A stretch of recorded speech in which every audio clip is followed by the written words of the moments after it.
Yes, it was a tough game, no doubt about that. Everybody knew it was not going to be an easy game. And at the end of it all, what we desired was to win, and eventually we won. And so we're happy that we have won the game and will be playing in the finals. Normally, you prepare for different situations in the course of the game. When you are leading, what do you do? If it's a draw, we know a winner must emerge today. So what do you do? If eventually you are leading, what do you also do? We needed to win the match. We needed to win the match. And when we considered that equalizer, yes, you could see a little bit, the spirit was shaken a little bit, but the girls had to get themselves quickly together and then continue to believe in themselves, trusting that we can still make it, because we kept telling them, look, a football match is not over until the final whistle. So opportunities will still come our way. Let's keep going, keep giving out our best, and they kept believing in themselves, and they kept doing what we said we needed to do, and eventually we got the winning goal and we won the match. We never thought of Botswana or Algeria because this one is a different game. And naturally, you know, you just pray that when you keep losing opportunities like that in a game, you pray they don't come back to haunt you because it happens. It happens in the game of football. When you have chances and you don't take your chances, and your opponents will have just one opportunity and they convert that, nobody will remember all the chances you wasted in the course of the game. It's the one that went into the net that counts, and that's what people will hold you for. So yes, it was worrisome that we were losing chances, but the fact that we were getting and creating those chances kept us believing that yes, at least we will be able to get something, and by the time we score, we will know how to consolidate on that too. So it was a bit nervy that we kept, and it was early in the game too. That was also another factor that can also, at some point, make the team begin to doubt themselves. When you keep creating chances and you don't convert them, and you begin to run into pressure, there's a tendency that your team can also crack.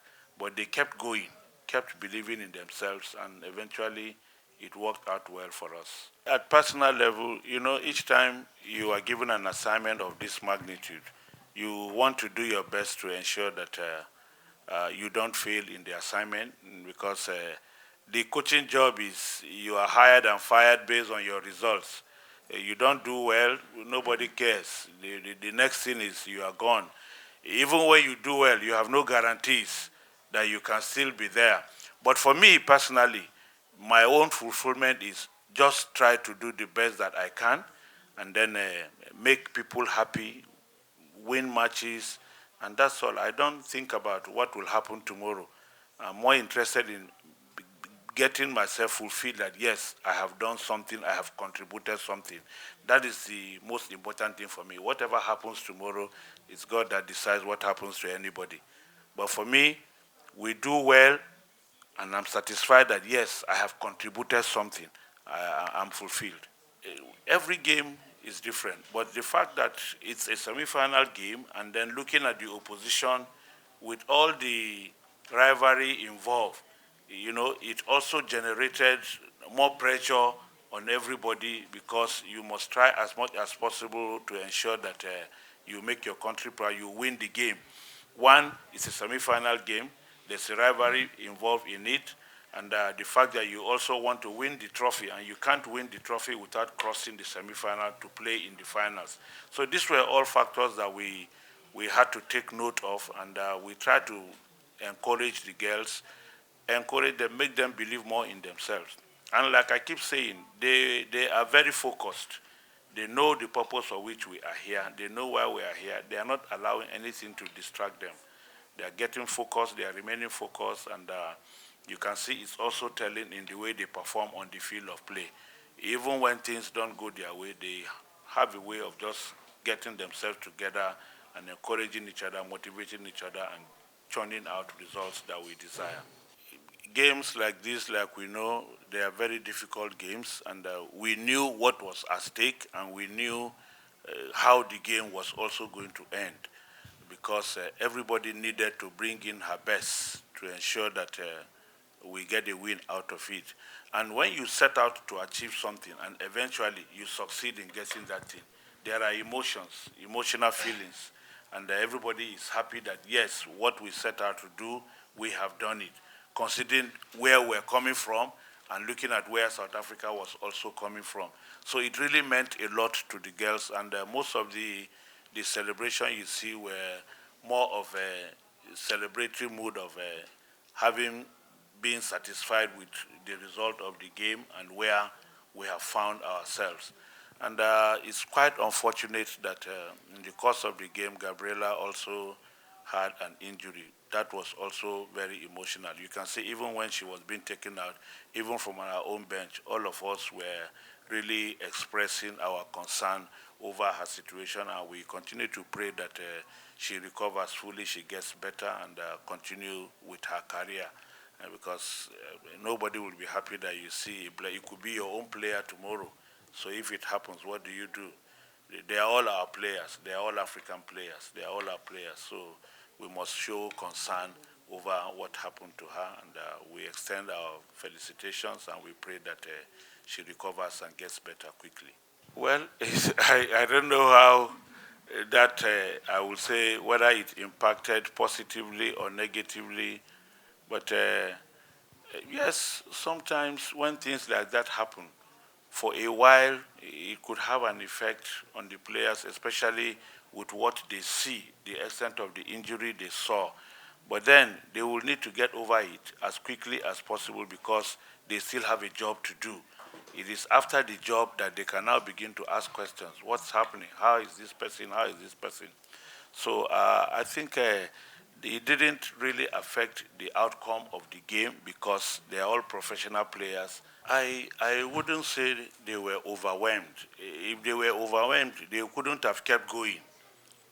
They couldn't have kept going. Sometimes in games, things like that do happen. They happen in football matches. You lose focus, you lose concentration sometimes, you lose certain things in the course of the game. But that they were able to recover quickly, get themselves back, and continue the fight.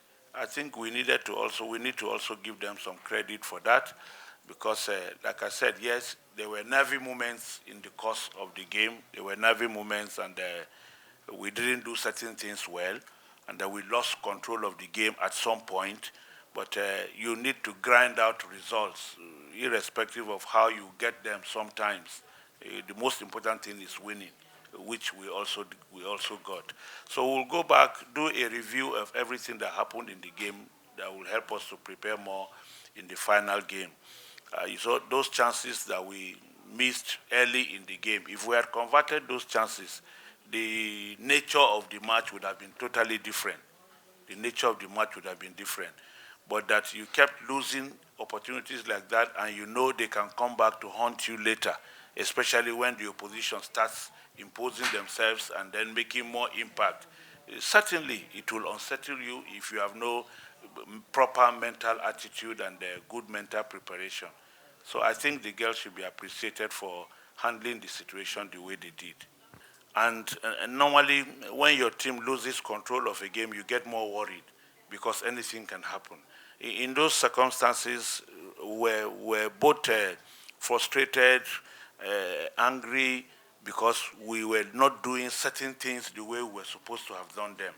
We were becoming a bit careless at some point, and that became a cause of concern and worry. And normally as a coach, when you see situations like that, it's very frustrating, and anything can happen. We had a goal line clearance as a result of our own mistake and carelessness, which could have also cost us a lot. So it was a very nervy moment for us, but we had to try as much as possible to not let those frustrations, express it and affect the girls too. You must try to encourage them, make them not do those things that you felt were not doing right so that we can get it better. At a point, we had to call them together, speak to them, make them realize the importance of this game and then what we needed to do to get out of the situation we found ourselves and then correct those things that we felt we were not doing well.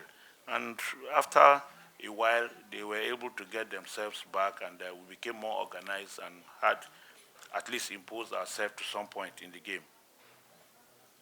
And for the fans in Rabat, Casablanca, honestly, well, we had a 12th man on the field of play that was very vocal, that really gave us their support, and their voices were heard fully. I know the 12th man will also go with us to Rabat. I know the 12th man will go with us to Rabat. For the fans in Casablanca and every staff and everybody that we have worked with here, honestly, we quite appreciate the effort they have all put in to make sure that the competition here went successfully. Everybody has put in his bit. They have done their best to ensure that the competition goes smoothly. And so far, we have not experienced any problem with anybody around here, and we quite appreciate the very friendly environment that we found ourselves. We have made a lot of good friends too from our stay here, and yes, it's the schedule of the competition that we have to leave. But otherwise, if we had a choice, we would have said, let us just stay and then continue everything here, so that we just finish it up here. But then we have to still go to Rabat to play the finals.